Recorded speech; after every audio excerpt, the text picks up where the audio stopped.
Assalomu alaykum. Navbatdagi darsimiz 6-dars va bu darsda sizlar bilan 5-darsda boshlangan yangi mavzuyimizga aloqador mashqlarni birgalikda bajaramiz.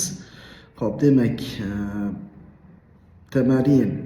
tamarin degani mashqlar degani, buning birligi tamrin ko'pligi tamarin.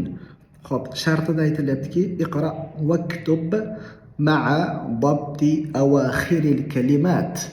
Demak, o'qing va so'zlarning oxirlaridagi harakatlarni qo'ygan holatda yozing debdi. Biz shunchaki o'qib chiqamiz. Xo'p, demak, birinchi so'zimiz. Bu yerda sizga nima o'rgatiladi? Bilamizki, alif lom qatnashgan so'zlarda oxirida tanvin kelmaydi. Alif lom bo'lmasa tanvin keladi aksariyat so'zlarda. Mana shu holatda sizga harakatsiz o'qishni mashq qildirish maqsad qilingan. Demak, masjidun, al-masjidu, al-ma'u, ma'un, al-baytu, babun, qalamun, al-qalamu, al-kalbu, kalbun,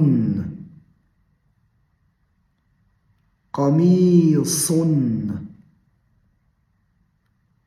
waladun, al-hajaru, al-waladu, himarun, al-himaru, al-hisanu, hisanun. Demak, alif lom olgan so'zlarimizda tanvin bo'lmaydi. Agar alif lom olmasa tanvin bo'ladi. Demak, alif lom bu so'zning aniq ekanligini bildirsa, tanvin uning noaniq ekanligini bildiradi aksariyat so'zlarda. Xo'p, demak, endi ikkinchi mashqda iqra vaktub deb aytilibdi. O'qing va yozing. Bu yerda gaplarimiz harakatsiz kelgan.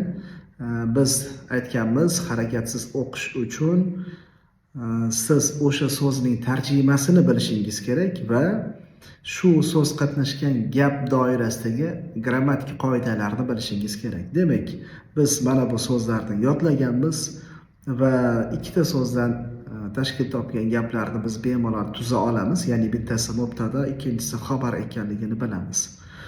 Xo'p, demak, boshlaymiz. Birinchi gapimiz al-maktabu maksurun. Al-maktabu maksurun. Tarjimasini o'qib ketamiz birato'la. Parta, ya'ni yozuv stoli, siniq. Ikkinchi gapimiz al-mudarrisu jadidun. O'qituvchi yangi. Navbatdagisi al-qamisu wasikhun. Ko'ylak kir. Al-labanu baridun. Al-laban sut, sovuq. Beshinchi gap al-masjidu maftuhun. Masjid ochiq. Oltinchi gap al-hajaru kabirun. Tosh katta. Al-labanu baridun wal-ma'u harrun. Sut sovuq va suv issiq. Al-imamu jalisun wal-mudarrisu waqifun. Imom turibdi va o'qituvchi teskarisi. Imom o'tiribdi va o'qituvchi turibdi. Al-qamaru ba'id. Oy uzoq.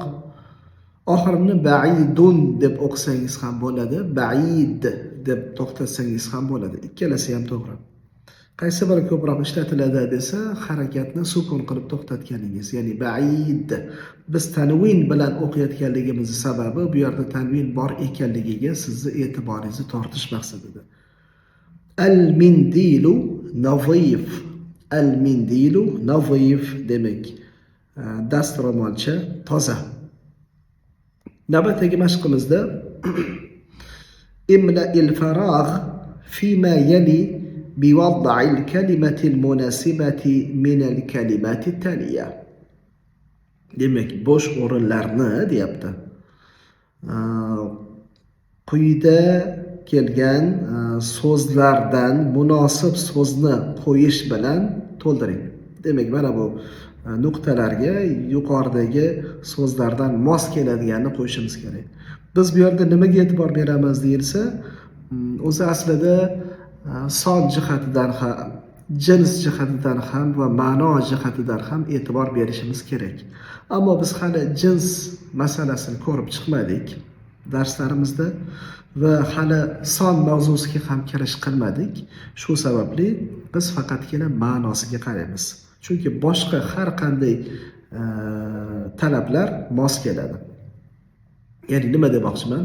Al-hajar bu yerda tosh degani, tosh erkak jinsida va birlik.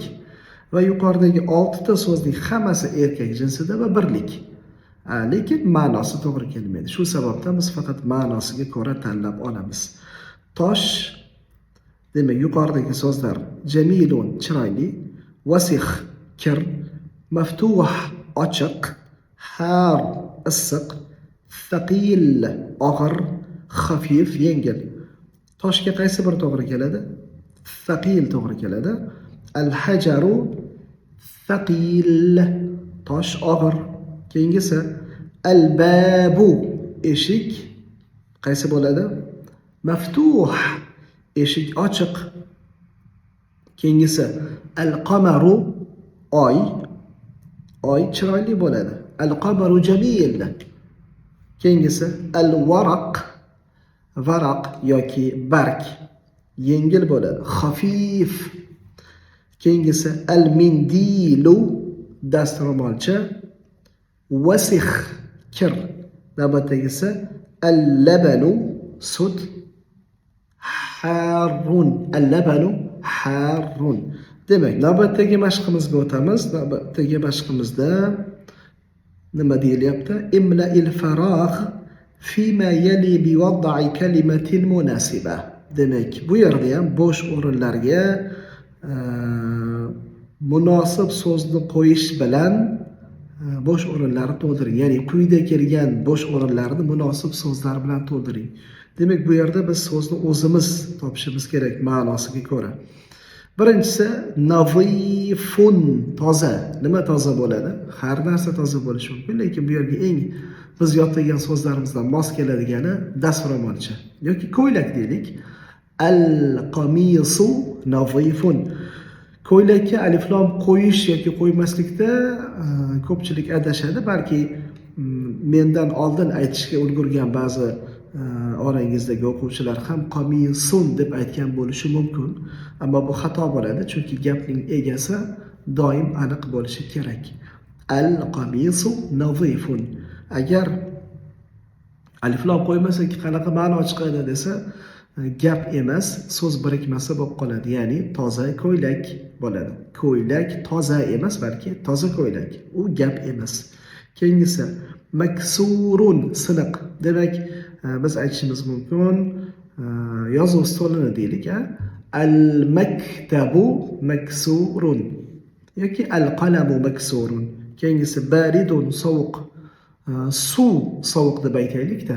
Al-ma'u baridun. Al-ma'u baridun.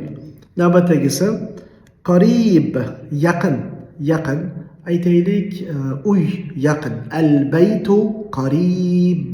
Al-baytu qarib. Keyingisi ba'id, uzoq. Masjid uzoq. Al-masjidu ba'id. Waqif, turibdi. Masalan, bola turibdi. Al-waladu waqif. Keyingisi jalis, o'tiribdi. O'qituvchi o'tiribdi. Al-mudarrisu jalis.